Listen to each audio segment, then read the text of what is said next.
හරිද? එතකොට මෙතන අපි දැන් ශීටා විශාල එක සහ ශීටා සමාන එක කියන අවස්ථාව දෙක ගැන කතා කළා. එතකොට තුන්වෙනි අවස්ථාව තමයි බං ශීටා කුඩායි එක වන අවස්ථාව අන්ඩර් ඩෑම් රෙස්පොන්ස් එක. එතකොට මේ සමීකරණය cos θ සමානයි ඍණ ශීටා වන cos y සමානයි ඍණ ශීටා වන අවස්ථාවේ මෙන්න මේ සමීකරණය අපිට දෙනවා. හරිද? එතකොට මේ තියෙන්නේ බං අපේ මේ ග්‍රාෆ් එක මම පැහැදිලි කරන්න. මේ කෑල්ල උඹලට පැහැදිලි මේ ශීටා සමාන එක වන අවස්ථාව. මේ තියෙන ශීටා එකට වඩා විශාල වන අවස්ථාව. හරිද? අල්ටිමේට් රෙස්පොන්ස් එකට වැඩි වෙන යන්න ගත වන කාලය වැඩි. ශීටා කුඩායි එක වන අවස්ථාව ගත්තට පස්සේ මේක බං ආරම්භයේදී මේ අනිත් ඒවාට වඩා ෆාස්ට්. ඒ කියන්නේ ආරම්භයක් විදියට මෙයා මුලින්ම අල්ටිමේට් රෙස්පොන්ස් එකට යන්න ගතවන කාලය ඉතාම අඩුයි. හැබැයි මෙයා මේ වගේ ගිහිල්ලා මෙහෙම අල්ටිමේට් රෙස්පොන්ස් එකේ සෙටල් වෙන්නේ නැහැ. මෙයාගේ තියෙන ඔසිලේටරි බිහේවියර් එකක්. ඒ කියන්නේ මේ අර ෆ්ලක්චුවේට් වෙනවා. හරිද? එතකොට මෙයා ගිහිල්ලා මෙයා උඩ පල්ලෙහා ගිහිල්ලා තමයි ටික කාලයක් ගියාට පස්සේ තමයි සෙටල් වෙන්නේ.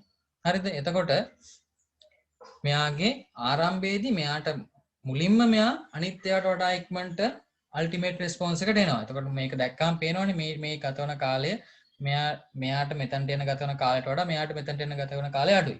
එතකොට මේ ෂීටා තව අඩු වෙන්න මෙයාට අල්ටිමේට් රෙස්පොන්ස් එකට මුලින්ම එන්න ගත වන කාලය අඩුයි. හැබැයි මේ ෂීටා එක අඩු වෙන්න මෙයාගේ ඔසිලේටරි බිහේවියර් එකත් එන්න වැඩි වෙනවා. හරිද? ඊට පස්සේ බං මේ අන්ඩර් ඩෑම් රෙස්පොන්ස් එකේ තියෙනවා කැරක්ටරිස්ටික්ස් කීපයක්. හරිද? එතකොට පළවෙනි එක තමයි බං අපි කියනවා රයිස් ටයිම් කියලා. මේ රයිස් ටයිම් කියලා කියන්නේ බං අපි මේ සිම්පල් t වලින් මේ අර්ථ දක්වන්නලා තියෙන එක. රයිස් ටයිම් කියලා කියන්නේ බං මේ ෆයිනල් වැලියු එක. එහෙම නැත්නම් මේ අල්ටිමේට් රෙස්පොන්ස් එක. මේ එකේ කියලා දාලා තියෙනෙත් ඒකමයි. අල්ටිමේට් රෙස්පොන්ස් එකට මුලින්ම එන්න ගතවන කාලයට අපි කියනවා රයිස් ටයිම් එක කියලා. එතකොට මෙයා ඇවිල්ලා මුලින්ම මෙතනට එන්න ගතවන කාලය තමයි රයිස් ටයිම් එක කියලා කියන්නේ. ඊළඟට තියෙනවා බං එතකොට මේ t ඒ රයිස් ටයිම් කියන t සමාන වෙනවා tau q බෙදීම බීටා වතාවක් phi ඍණ y කියලා සමීකරණයක් එනවා. එතකොට මේ බීටා හොයාගන්න සමීකරණයක් වෙනම දීලා තිනවා. බීටා සමානයි වර්ගමූල 1 ඍණ මේ සිග්මා වර්ග කියලා. ඊට පස්සේ ආයි මේ මෙතන ඉන්න y හොයාගන්න සමීකරණයක් දීලා තියෙනවා. y සමානයි tan ඉන්වර්ස් බීටා බෙදීම සිග්මා කියලා. හරිද? ඒක ඔය සමීකරණ තුන පාවිච්චි වෙනවා. මේ රයිස් ටයිම් එක හොයන්න මේ පාඩමේදී මේවා යූස් වෙන්නේ නැහැ බං. හරිද? මේකේ කතා කරන මූලධර්ම ටික පාවිච්චි වෙන්නේ ෆීඩ්බැක් කන්ට්‍රෝල් කියන පාඩමේ. හරිද? එතකොට මේ යුනිට් එකේ තියෙන අවුල ඒකයි. මේකේ පළවෙනි එකේ තියෙන කැලේ ටික තව එක යූස් වෙනවා. එතකොට මේකේ කොටසක් බලලා කොටසක් කොට දාන්න අමාරුයි. මේකේ හැම එකම මුල ඉඳන් තියෙන හැම එකම කැලේ අනිත් තව එක ඕනේ වෙනවම තමයි. හරිද? ඊට පස්සේ දෙවෙනි ලක්ෂණය තමයි බං ඕවර්ෂූට්. එහෙම නැත්නම් OS කියලා කියන්නේ. ඕවර්ෂූට් කියන්නේ බං මේ අපිට එන රෙස්පොන්ස් එක තියෙනවනේ මේ graph එක දැක්කම බලන්න පේනවනේ මේ රෙස්පොන්ස් එක මේ තියෙන අපේ රෙස්පොන්ස් එකනේ. මේ රෙස්පොන්ස් එක අල්ටිමේට් වැලියු එක එක්සීඩ් කරන උපරිම අගය. හරිද? ඒ කියන්නේ මේක ගත්තොත් මෙහෙම ගිහලා මෙයානේ මෙතන උපරිම වෙන්නේ. මෙයා ඊළඟට ගිහිලා උපරිම එකට එන්නේ නැහනේ. මෙතන තමයි උපරිම අගය. මේක තමයි ඕවර්ෂූට් එක කියලා කියන්නේ.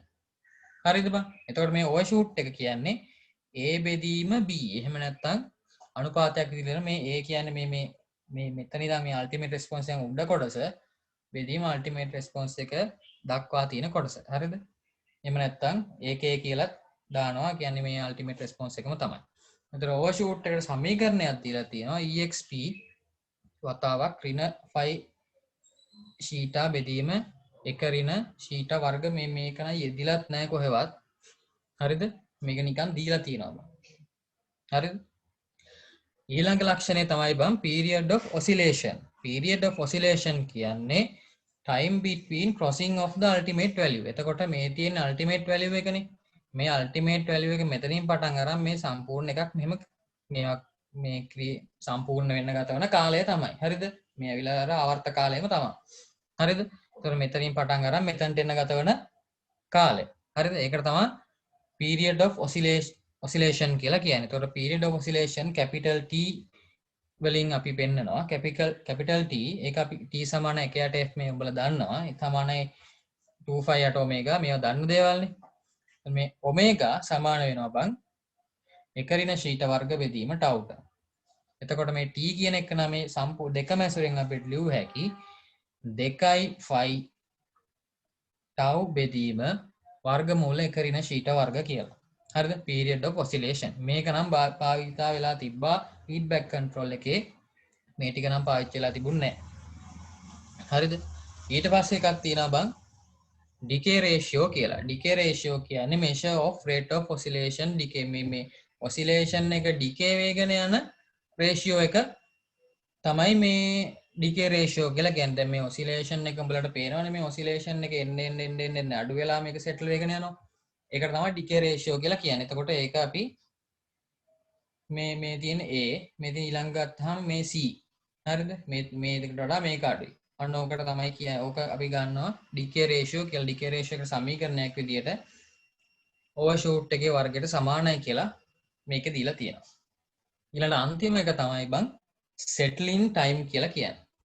settling time කියලා කියන්නේ බං මේක දැන් මෙහෙම මේක මේ oscillatory behavior එකක් මෙහෙම ගිහිල්ලා මෙහෙම මේක පහක මට්ටමක දක්වා settle වෙන්න ගත වන කාලයට අපි කියනවා මේ settling time එහෙම නැත්නම් TS කියලා මේ දාලා තින්න එක settling time කියලා. මේක 95% වෙනකම් මේක settle වෙන්නේ. මේ බලද්දි දැන් මේ වගේ ගත්තොත් මේ වගේ සෑහෙන oscillatory behavior එකක් තියෙනවනේ. ඕමෝම ගිහිල්ලා ආසන්න 95ක මට්ටමටම මෙයා ultimate response එකත් එක්ක settle වෙලා තියෙනවා. එන්නේ අවස්ථාව දක්වා ගත වන කාලය අපි කියනවා settling time කියලා. හරිද? ඊළඟට බං අපි මේ දැන් තමයි මෙතනින් ගණන් වලට එන්නේ. හරිද? එතකොට මම කිව්වා උඹලට මේකේ අපිට ඇප්ලිකේෂන් විදිහට පාවිච්චි වෙන්නේ multi capacity process. ඊට පස්සේ අපි controller equipment එකක් මොකක් හරි දාලා හදන process එක feedback control එකේදී කරනවා. හරිද? එතකොට මේ multi capacity process කියලා කියන්නේ මම කලිනුත් කිව්වා වගේ two or more first order systems connected in series. හරිද? ඒ කියන්නේ first order system දෙකක් හෝ ඊට වඩා වැඩි සංඛ්‍යාවක් seriously connect වෙලා තියෙන එකට අපි කියනවා multi capacity process එකක් කියලා. හරිද? ඒතර මේ multi capacity process එකක් ගත්තාම ඒකේ ಜಾති දෙකක් ගැන අපි කතා කරනවා. එකක් ඇවිල්ලා non interacting capacities අනිත් එක ඇවිල්ලා interacting capacities. හරිද? දැන් මේක දැක්කම බලන්න පේනවා මේතන ටැංක් දෙකක් තියෙනවා. හරිද? මේ ටැංක් දෙකේ මේ දෙන්නගේ වෙන වෙනම first order system දෙකක් මේ දෙන්නට තියෙනවා. හරිද? එතකොට මෙයාට අපි feed කරනවා එළියෙන්.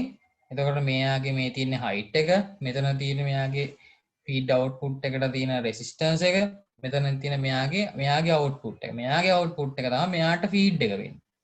මෙයාට feed එක වෙන්නේ මෙයාගේ output එක. එතකොට එයාගේ height එක h2 මෙයා එළියට යන්නේ මෙයාට resistance එක R2 F2. එතකොට මේ පළවෙනි එකට අපි තියෙන සමීකරණයන් දැම්මහම මේ තියෙන first order එකක් dy1 dt plus y1 equal kp1 f1t කියලා ගත්ත හැකි. මෙයාට ගත්ත හැකි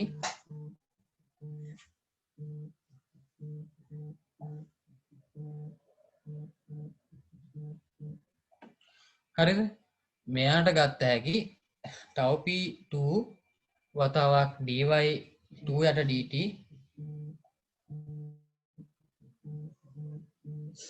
මේ පරිදි හැකි tau p2 වතාවක් dy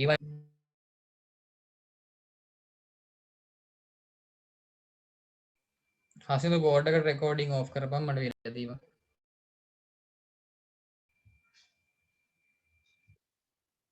හරිද? එතකොට මේ සමීකරණ දෙක හරි. එතකොට මෙතන non interacting capacities කියලා කිව්වනේ. එතකොට non interacting capacities කියලා කියන්නේ උඹලට මේක දැක්ක ගමන් පැහැදිලිව පේනවා. පළවෙනි එකේ output එක තමයි දෙවෙනි එකට feed එක වෙන්නේ. එතකොට tank 1 එක තමයි tank 2 එකට feed කරන්නේ. එතකොට tank 1 එකට සාපේක්ෂව මේකේ dynamic behavior එක වෙන්නේ H1 නේ බා. H1 නේ මෙතන වෙනස් වෙන සාධකය. හරිද? මෙයානේ අපි ගානට තැන තියාගෙන ඉන්න හදන්නේ. එතකොට මෙයාගේ ඇවිල්ලා H2. හරිද? dynamic behavior of tank 1 affects tank 2. එතකොට මෙයාගේ dynamic behavior එක මෙයාට affect කරනවා. හැබැයි මෙයාගේ dynamic behavior එකෙන් මෙයාට බලපෑමක් නැහැ tank 1ට. එහෙම එකට තමයි මම කියන්නේ non interacting capacities කියලා. ඒ කියන්නේ පළවෙනි ටැංක් එකේ dynamic behavior එක දෙවෙනි එකට බලපානවා. හැබැයි ඒකේ opposite එක වෙන්නේ නැහැ. දෙවෙනි එකකින් පළවෙනි එකට බලපාන්නේ නැහැ. හරිද? එතකොට මෙයා transfer function විදියට මෙහෙම ලිව්වොත් හරිද? f1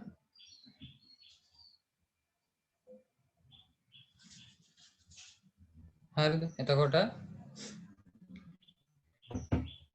G1 කියන්නේ පළවෙනි එකනාගේ process එක, G2 කියන්නේ පළවෙනි එකනාගේ දෙවෙනි එකනාගේ process එක. එතකොට හරිද? එතකොට G1 කියන්නේ බං මේ Laplace වල ඉන්නේ.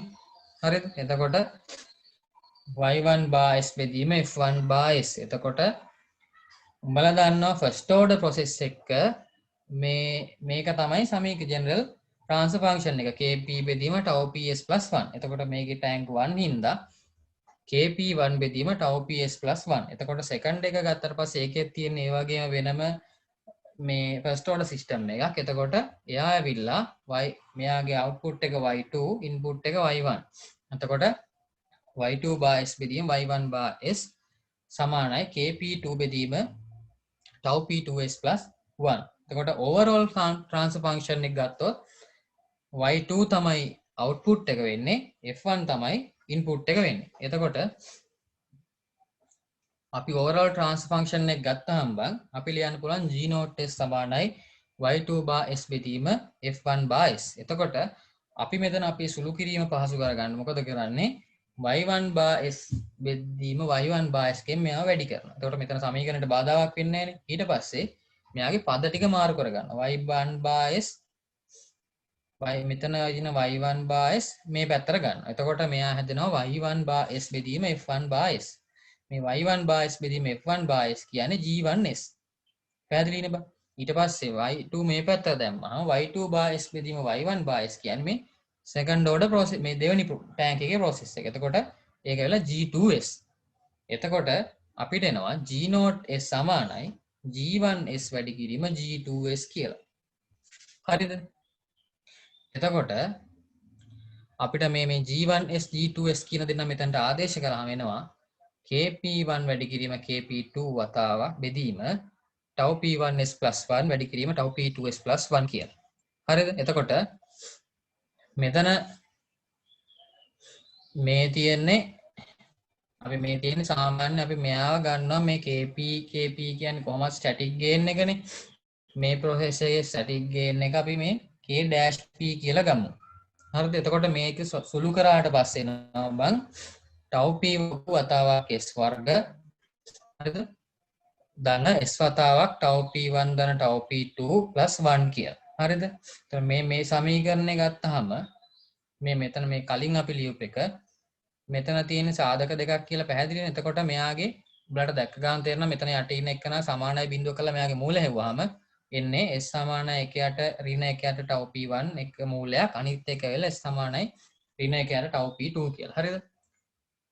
මේ අවස්ථාවට ආවට පස්සේ අපි ගන්නවා බං මේ s වර්ගයට කලින් ඉන්න එකන tau p1 tau p2 ගුණිතය tau dash ගේ වර්ගය කියලා සලකනවා. මෙතන මේ tau p1 plus tau p2 කියන එක න 2 theta tau dash plus 1 කියලා ගන්න. එතකොට බං මෙන්න මේකනේ අපිට හැදෙන්නේ g naught s සමානයි kp ධන 2 theta tau dash s plus 1. එතකොට මේක දැක්කහම බං උඹලට මතක් වෙනවා ටක් ගාලා මුලටම ගියාට පස්සේ මෙන්න මෙයා තමයි මේ ඉන්නේ. හරිද? second order process එක සාමාන්‍ය මේ general transfer function එක තමයි හැදුනේ. හරිද? එතකොට මූල අපි හොයාගත්ත poles ටික ඍණ 1යට tau p1 එක්කනේ අනිත් එක ඍණ 1යට tau p2. එතකොට මූල දෙකම සමාන වුණොත් මොකද වෙන්නේ? මූල දෙකම සමාන වුණොත් මෙයා critically damped response එකක් වෙනවා. අසමානයි කියන්නේ over damped response එකක් වෙනවා. හරිද? එතකොට මේක තවදුරටත් හදන් ගියාම අපි දැන් අපිට ඕනේ g නෝට් හොයලා වැඩක් නැහැ නේ අපිට. අපි හොයාගන්න ඕනේ yt කියන එක න. yt කියන එක න හොයාගන්න නම් අපි ගියේ y2 බාස් හොයාගන්න ඕනේ. එතකොට g නෝට් s සමාන වෙනවා බං y නෝට් බාස් බෙදීම f1 බාස්ට. සමානයි අපි ගත්තන්නේ kp1 බෙදීම වතාවක් kp2 බෙදීම tau p1s + 1 වතාවක් tau p2s + 1. එතකොට මෙතන f1 බාස් හරිද? යුනිට් ස්ටෙප් චේන්ජ් එකක් සැලකුවා.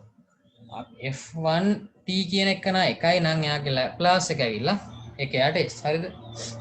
එතකොට මේක y2 යුක්ත කරගෙන y2 බාස් සමානයි kp1 kp2 බෙදීම tau p1s + 1 tau p2s + 1 වතාවක් එක යට s කියලා. හරිද? ඊට පස්සේ අපිට ඕනේ මේ ස්ටෙප් චේන්ජ් එක කළාට පස්සේ මෙයා විචලනය වෙන ආකාරය හොයාගන්න. එතකොට මෙයා විචලනය වෙන ආකාරය හොයාගන්න මොකද කරන්නේ බං? උඹලට මතක ඇති අපි සමීකරණ අපි ඔප්පුගිරියල් වැලියු තියරම් එකයි හොයාගත්තා.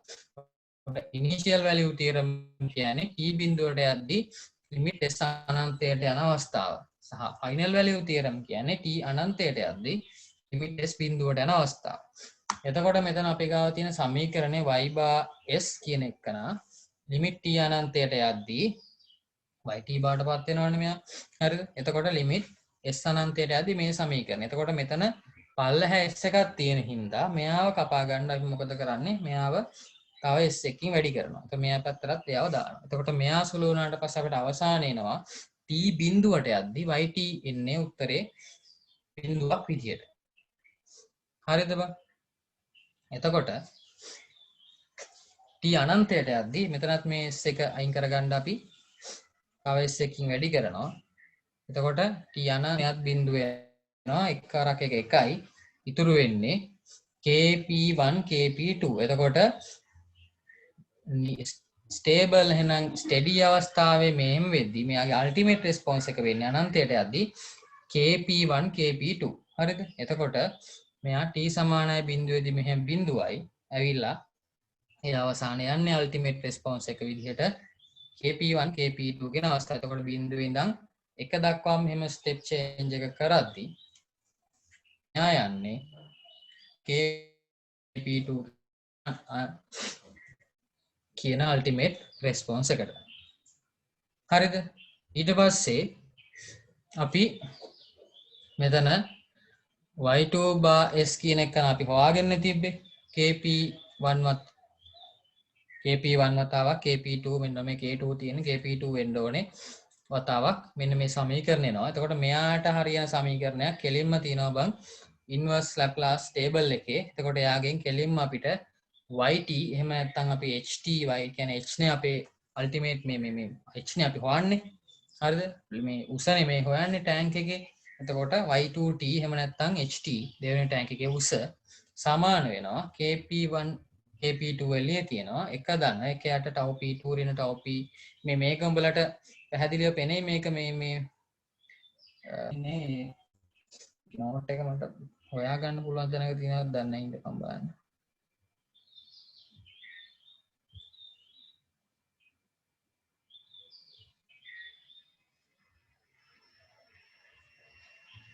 මේක පේනවද බං?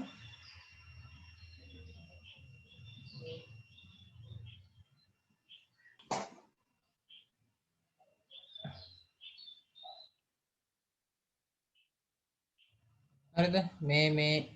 මේකනේ අපේ අවස්ථාව. හරිද? kp1 kp2 වතාවක් tau p1s + 1 tau p2s + 1 වතාවක් s. එතකොට මේකේ ඔය කියන සමීකරණේ මේ මෙතනින් ගත්ත හැකි මේ දෙවෙනි එකෙන් හරිද? a b c කියන එක නම් මෙන්න මෙයා ඇසුරෙන් මේ එක්කනේ බිඳුවයි කියලා සැලකුවාම අපේ s කියන එක ඉතුරු වෙනවනේ කියලා මෙන්න මේ ආකාරයෙන් මෙයාව හදා ගන්න පුළුවන්. එතකොට අපිට අවසානයේ yt ට සමීකරණය එනවා බං kp යට k2 වතාව මෙන්න මේ සමීකරණය එනවා. මේ අවසාන සුළු කිරීම විදියට. එතකොට ඔය විදිහට බං අපිට මේ එකයි තිබ්බේ මේ n සංඛ්‍යා වත් තිබ්බත් මේ විදිහටම ගිහිල්ලා ඔය සමීකරණ ඔය විදිහටම kp1 kp2 kpn ඔහම ගිහිල්ලා මෙන්න මේ විදිහට දිගට සමීකරණයක් එන්නේ. හරිද? එකම මොඩල් එක එන්නේ. හරිද? ඊට පස්සේ අපි බලමු example 7.1.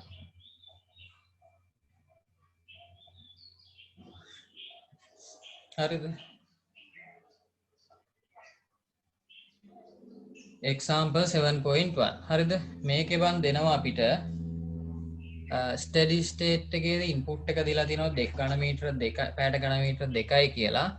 වර්ගඵල දීලා තිනවා විරෝධ දීලා තිනවා R1 R2 සමානයි 10යි කියලා. ස්ටඩි ස්ටේට් එකේදී h අගයන් දීලා තිනවා 2යි කියලා. හරිද බං? එතකොට අපෙන් අහනවා find the response a step change in flow rate to the first tank. එතකොට අපි මේ අපිට දීලා තියෙනවා step change එක කරන්නේ කොහොමද කියලා. fi එකක unit step change එකක් දෙනවා. මේ එකක change එකක් දෙනවා. step එක එකක් change කරනවා. එතකොට අපෙන් පළවෙනි ප්‍රශ්නේ අහනවා මේ පළවෙනි tank එකේ h එකට මොකද වෙන්නේ කියලා. හරිද? පළවෙනි එක අහන්නේ ඒක step change in flow rate to the first tank. දෙවෙනි එකේ අහනවා step change in flow rate to the second tank. එතකොට දෙවෙනි එකට මොකද වෙන්නේ කියලා අහනවා. හරිද? ඒක අපි ලියලා හදමු. හරි.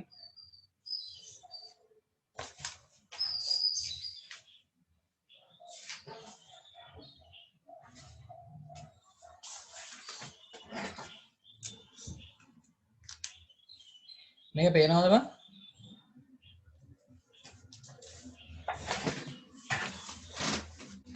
මේක පේනව නේද?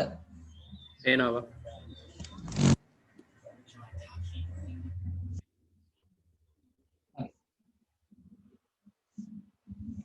එතකොට අපිට දීලා තියෙනවා ටැංක් දෙකක්.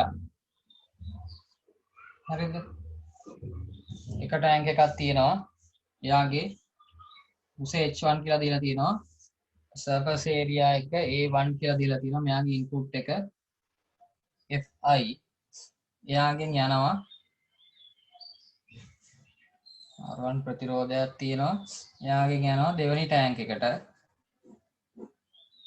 හරිද? H2 A2 A1 හරිද? එයාගෙන් යනවා එළියට. FO හරිද බං? එතකොට අපිට දත්ත විදියට දීලා තියෙනවා Fi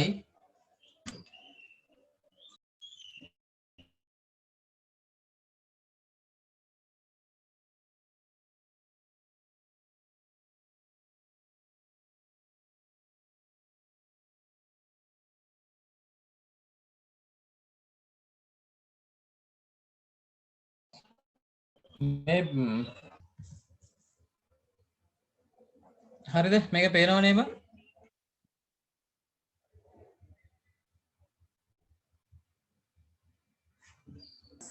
ඔව් බං හරි පේනවා. පේනවද? හරිනේ. හරි එතකොට පළවෙනි එකට ඉන්පුට් එක අපි දෙනවා. එයාගේ උස h1 එයාගේ හරස්කඩ වර්ගඵල a1. එතකොට එයාගෙන් එළියට යනවා එයාගේ අවුට්පුට් එක. එයාගේ අවුට්පුට් එක තමයි දෙවෙනි එක්කනට ෆීඩ් එක වෙන්නේ. එතකොට එයාගේ h2 එයාගේ ලෙවල් එක a2 කියලා දෙනවා එයාගේ වර්ගඵලය. මෙයාගෙන් එළියට යනවා. එතකොට අපිට දත්ත විදියට දෙනවා ස්ටෙඩි ස්ටේට් එකේදී fi 2යි කියලා දෙනවා. a1 a2 සමානයි h2 s සමාන h1s ස්ටෙඩි ස්ටේට් එකේදී h1 h2 වගයන් දෙනවා මීටර 2යි කියලා. හරිද? එතකොට අපෙන් අහන්නේ බං අපිට දෙන්නේ මෙන්න මේ ස්ටෙප් චේන්ජ් එක කරනවලු. ස්ටෙඩි ස්ටේට් එකේ දෙකේ තිබ්බා අපි ඉන්පුට් එකට එකක ස්ටෙප් චේන්ජ් එකක් දෙනවා. එතකොට අපෙන් අහන්නේ මේ h1t ටයි h2ටයි වෙන වෙනස මොකක්ද කියලා අපෙන් අහනවා. හරිද? ඊට පස්සේ බං මේ සමීකරණේ ඔබ දන්නවනේ මේ සමීකරණය ඇවිල්ලා ෆස්ට් ඕඩර් සිස්ටම් මෙතන තියෙන්නේ ෆස්ට් ඕඩර් සිස්ටම් දෙකක්. සිස්ටම් එකේ ජෙනරල් ට්‍රාන්ස්ෆර් ෆන්ක්ෂන් එක. එතකොට අපි අර කලින් ට්‍රාන්ස්ෆර් ෆන්ක්ෂන් වල කරා tau p සමාන වෙනවා ar ට kp සමාන වෙනවා r ට.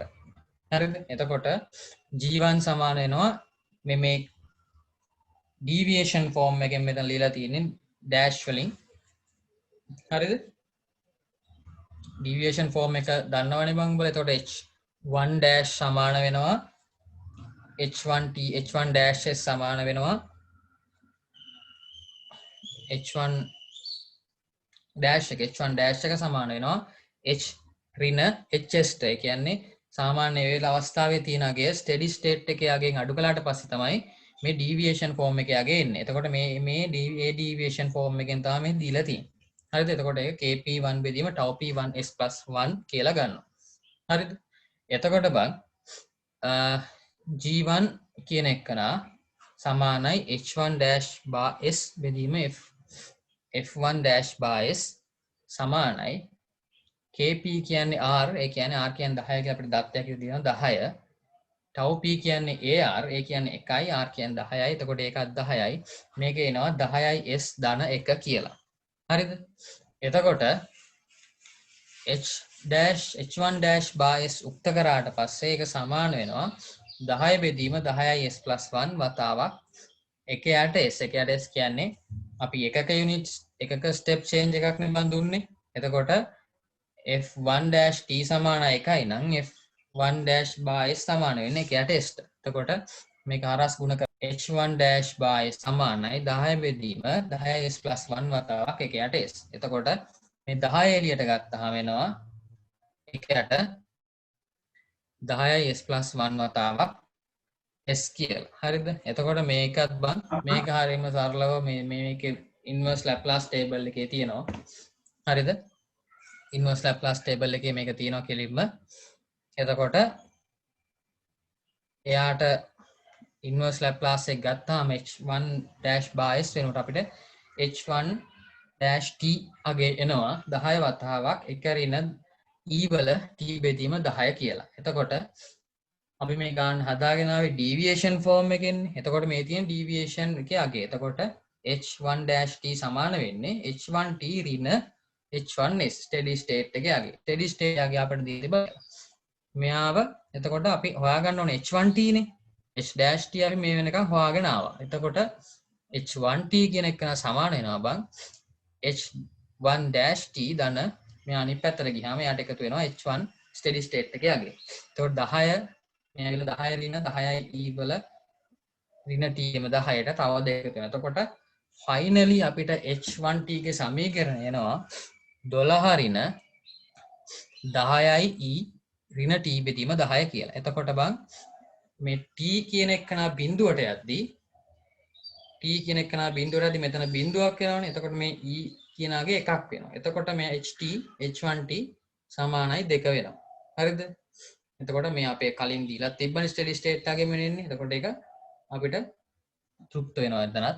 එතකොට t අනන්තයට යද්දී මෙතන අනන්තයක බිඳුවක් වුණාම මේතර සම්පූර්ණගේ බිඳුවක් වුණාම මෙයා 12ක් වෙනවා. එතකොට මම මෙයාගේ මේ ප්‍රස්ථාරයන් දාම මෙයා ස්ටෙඩි ස්ටේට් එකේ දෙකේ ඇවිල්ලා මෙයාගේ අල්ටිමේට් රෙස්පොන්ස් එක වෙන්නේ 12. එතකොට දෙකේ ඉඳන් 12ට යනවා. එතකොට යුනිට් ස්ටෙප් චේන්ජ් එක අපි ඉන්පුට් එකට එකක ස්ටෙප් චේන්ජ් එකක් කරාම h1 ට 10ක චේන්ජ් එකක් වෙනවා. හරිද? දෙකේ තිබිලා 12 වෙනකන් ගියා. එතකොට අපි ඔය පළවෙනි කතාවට කරන වැඩේ හරි ඉවරයි. ෆස්ට් ටැංක් එකේ වැඩේ ඔතනින් ඉවරයි. ඊට පස්සේ අපි යනවා සෙකන්ඩ් ටැංක් එකෙත් අපි අහනවානේ. සෙකන්ඩ් ටැංක් එකට ගියාට පස්සේ සෙකන්ඩ් ටැංක් එකේ එක ගණ්ඩ හරිද?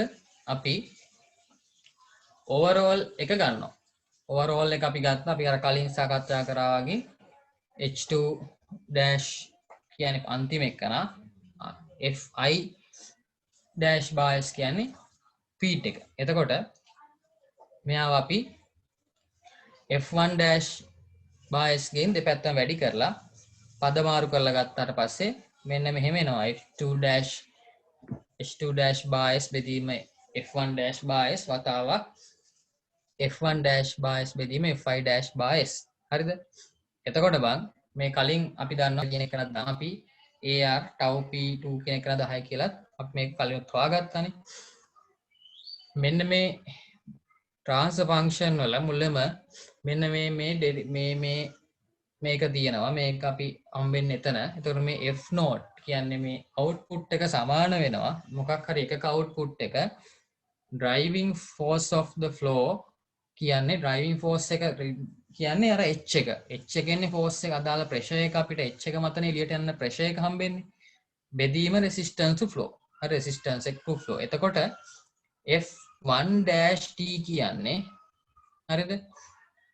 මේ යන f1-t කියන්නේ මෙයාට feed එක.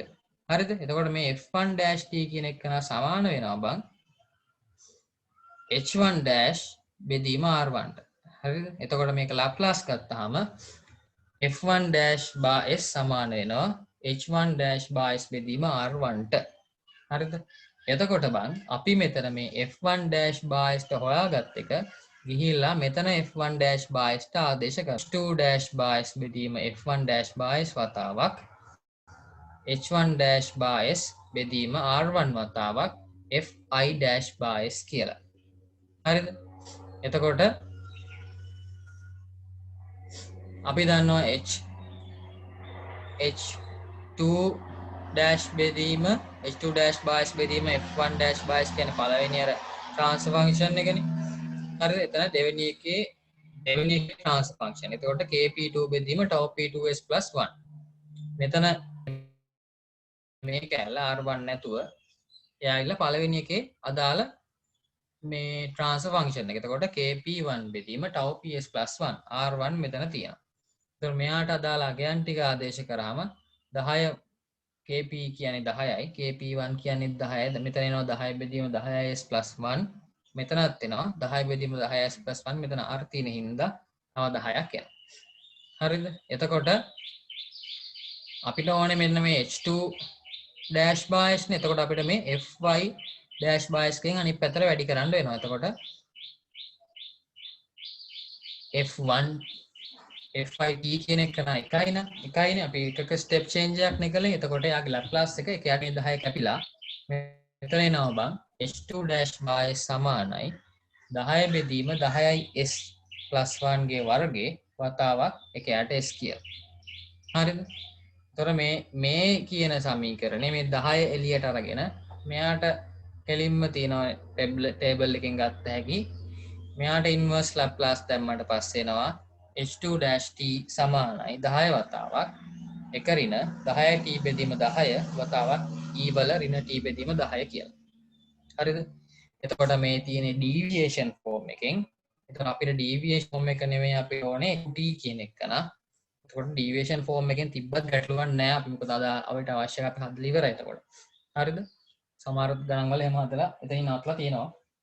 එතකොට h2 ස්ටඩි අවස්ථාව ස්ටඩි එක 2යි කියලා අපි දන්නවා. එතකොට අපිට h2 කියන එක හොයා ගන්න පුළුවන් 12 ඍණ 10 ධන t වතාව මෙතන දෙක එකතු වුණාට පස්සේ 10 ධන t වතාවක් ඊවල ඍණ t බෙදීම 10. එතකොට මෙතන බං මෙතන t බිඳුවට යද්දී මෙතන 10 ඉතුරු වෙනවා. එතකොට h2t දෙකට එන්නේ t අනන්තයට යද්දී මෙහා බිඳුවක් වුණාම 12 ඉතුරු වෙනවා. හරිද? එතකොට මේකේ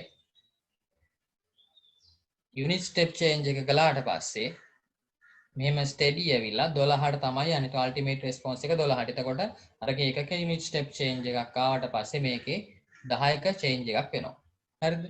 එතකොට දැන් උඹලට දැක්කම පේනවා මේකෙත් ආවේ 2 ඉඳන් 12ට මේකේ පානයි කියන්නේ බං මෙතන මේ වෙලා තියෙන්නේ ක්‍රිටිකලි ඩෑම් රෙස්පොන්ස් එකක්. හරිද? ඇයි මේ දෙන්නම සමානයි. හරිනේ? එතකොට ඊළඟ කෑල්ල. හරිද? අද අපි මම කතා කළා අපි non interacting capacities ගැන කතා කළා. හරිද? ඊට පස්සේ මම අනිත් එක තමයි interacting capacities. interacting capacities කියන්නේ බං tank 1 එකෙන් tank 2 එක feed කරනවා. ඒක කොහොමත් වෙන එකනේ. මේ series connective බා මුලම තියෙන tank එකෙන් තමයි ඊළඟ feed වෙන්නේ. එතකොට මෙතන tank දෙක මෙහෙම connect කරලා තියෙන්නේ. එතකොට මෙයාට feed එක අපි දෙනවා.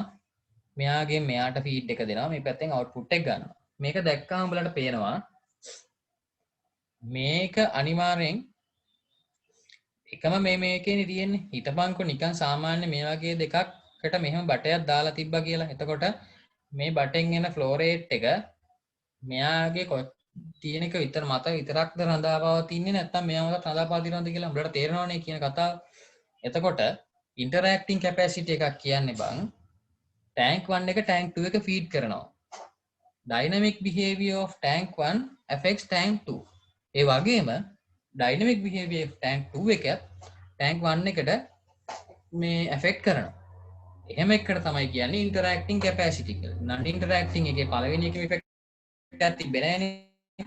මේකේ එකක් වෙනවා. හරිද? එතකොට එහෙම එකට තමයි කියන්නේ interacting capacity එකක් කියලා.